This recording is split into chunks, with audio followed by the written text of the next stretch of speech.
and interested in the same subject. A quick disclaimer: if you are someone who thinks that research needs to be from an unbiased perspective, I am not researching from an unbiased perspective. I am researching and studying with a bias.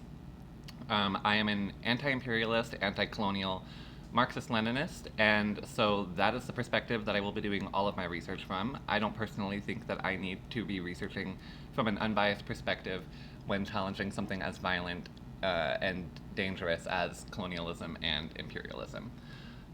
So I'm not going to be assuming that Western sources are unbiased or accurate. I will be assuming that they are biased and inaccurate.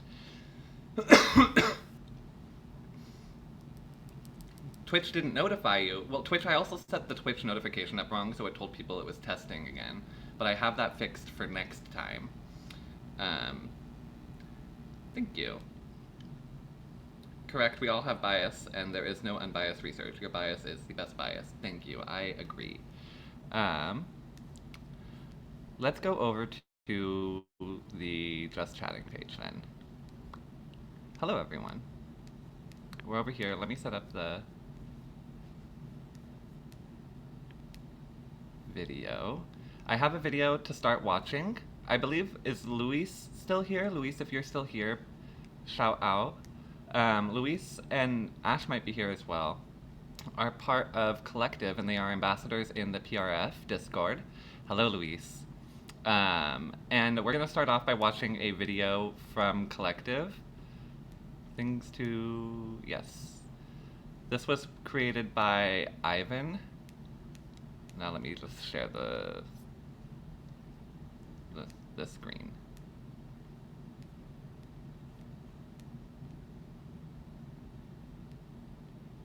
Oh, thank you, Hegel's Big Dialecticals. So, this is a video that is just a kind of an intro to Korea. It's like a very brief 5-minute overview, almost 6 minutes. It says, during a TikTok live on Hellspell's TikTok live, Ivan talks DPRK 101 with a fresh liberal. And I was watching this video because I was scrolling through Collective to see what they had already on the DPRK, because I am a big fan of Collective's work. And I thought that this video would be a great introduction to our segment today. Let me know if you can hear the video, or if you need me to turn it up.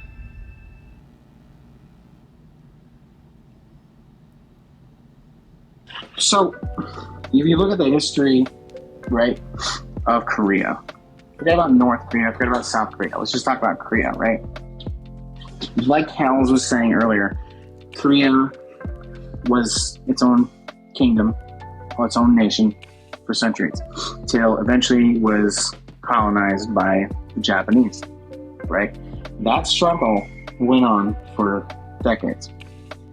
When that struggle was finished, right, when Japan was defeated in World War II and can no longer hold its colonies, in this case, Korea, there was no, in 1943, 45, whenever World War II ended, there was no North and South Korea. You understand that? It was just Korea. So the communists who were fighting in the Japanese were all Korean. There was no North, no South. They were just one nation. When this occurred, when the Japanese were removed and began to cooperate with the United States in taking over its former colonies, because the thing about war, right, is that it's not like a video game where like the United States wins and now all the territories they were fighting for turn into U.S. territories. It's not like that. The apparatus of colonization, the Japanese apparatus of colonization, was still there. So those remaining holdouts were now welcoming the U.S. presence. So all of a sudden, you now have a situation where a majority communist country of Korea is now split in half by the United States, saying, okay, so this is going to be our red line because we can't let you guys have your nation. We're putting a line in the sand, right? So all of a sudden, you have people in the now in what we call the southern portion of Korea are all of a sudden in a new country. They just fought for their independence, and now all of a sudden they're in some place called South Korea. That's crazy, right? Now you are literally physically separated from your friends, from your family, from your comrade. So when the military fascist dictatorship, I think it was Sigmund Ring, but I could be wrong, was established in South Korea, that regime was so unpopular because it was capitalist and anti-communist that when eventually the now so-called North Koreans decided to retake their country and their liberation movement, which in the way I described it to you, I'd imagine you would see the logic and why that is the correct thing to do. When they invaded, the North Koreans were able to get to Seoul, I think, in the matter of 3 days. They didn't do that through sheer military force and sophisticated weaponry and advanced military tactics. They did that because there was nobody in South Korea who wanted to fight the North. Because for the South Koreans, these were their homies showing up to be like, okay, we're rescuing you guys because you guys are being held hostage by this American regime. So that it was such a lightning fast takeover. That's why the United States had to had to commit a genocide to stop the so-called spread of communism. But it wasn't even to stop communism, it was to stop the unification of an entire country. That's why they killed 20% of these people. Because they had no, in the Americans' perspective, they essentially had no choice, because if they had allowed them to take the whole peninsula, they would have never been able to reestablish their control like they have here today. So when it comes to Korea now, Korea went through crisis when the Soviet Union was illegally dissolved. That's a whole other conversation. Now, North Korea is essentially in a position where they're a hermit nation, where resources are scarce. North Korea is a poor country, correct. But North Korea is still an operating country. It is still the only independent Korea, because what we call now the South Korea is a base of operations for Western capital and the United States and Japan. South Korea doesn't exist based off of any actual independence movement. It was simply it was made by design to counter this liberation movement. Today is purely at the behest of the West and capitalist countries. Even when North Korea offers to send migrant workers or trade on the capitalist market, they're denied. Why? Because they did the most insulting thing they could have ever done to the West, United States, and that was stand up for themselves.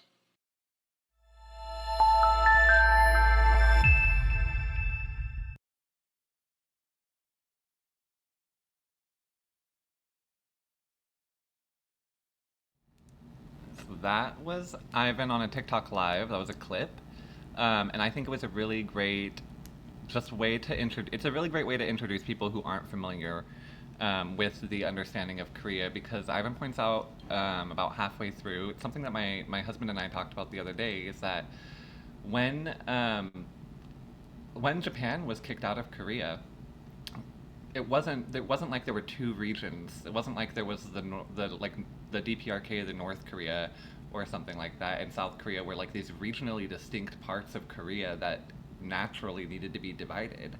The community was dispersed throughout Korea. The people were dispersed throughout Korea, and so America came in and took half of Korea and forced them into becoming this capitalist state.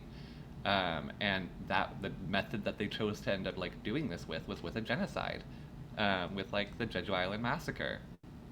And so if you're up north, you've had, again, Ivan pointed out in there, you're up north, you're looking over the border, and you're seeing your friends, your family, your neighbors, your coworkers, people that you know, be slaughtered by this new foreign invading force. Um, which, like, why would you not want to go down and save your people? Why would you not want to go down and save your friends, your family, your neighbors' friends, people that you're connected to? I think it's just like a great way of pointing out that border that we created that puts the DPRK up north and puts South Korea down south, that border is imaginary. It's one that we invented, and it shouldn't exist to this day, but it does now because we forced it to exist.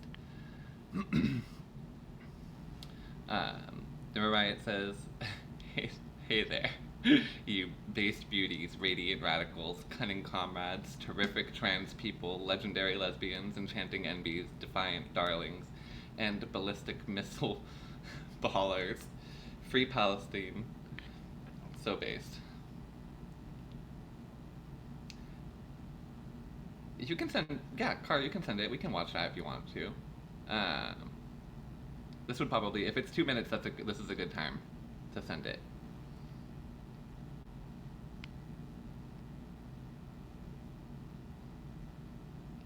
Defiant darlings. Excellent. Let me see if I can grab it over here.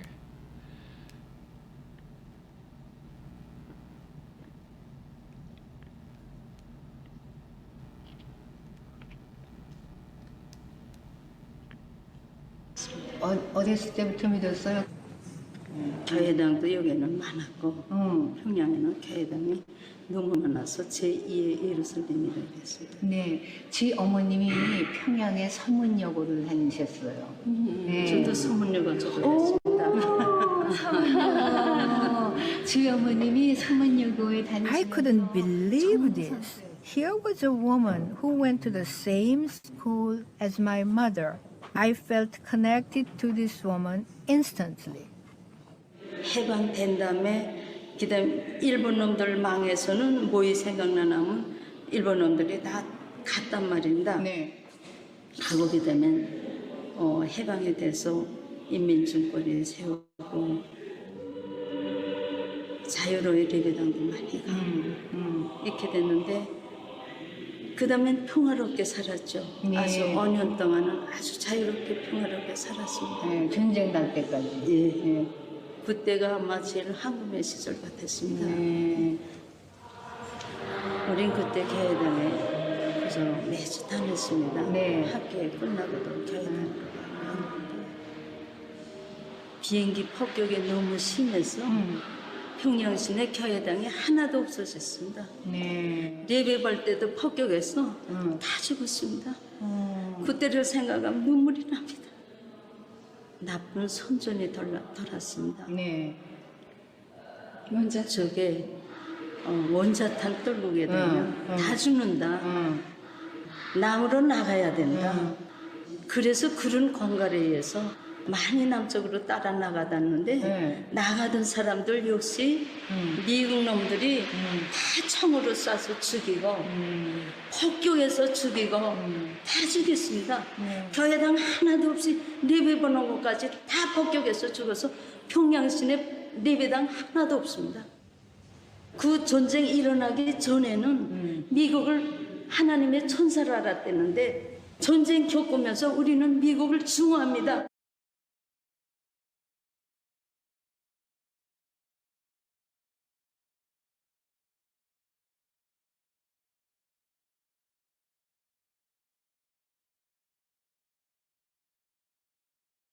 There we go.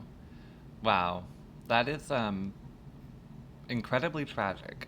I think it's important to like hear that she said like even during times of service, like times of worship, that Americans didn't hesitate to like drop a bomb essentially.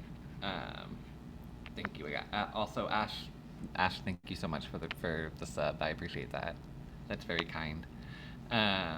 Yes, Comrade Lee Thuggin got in early.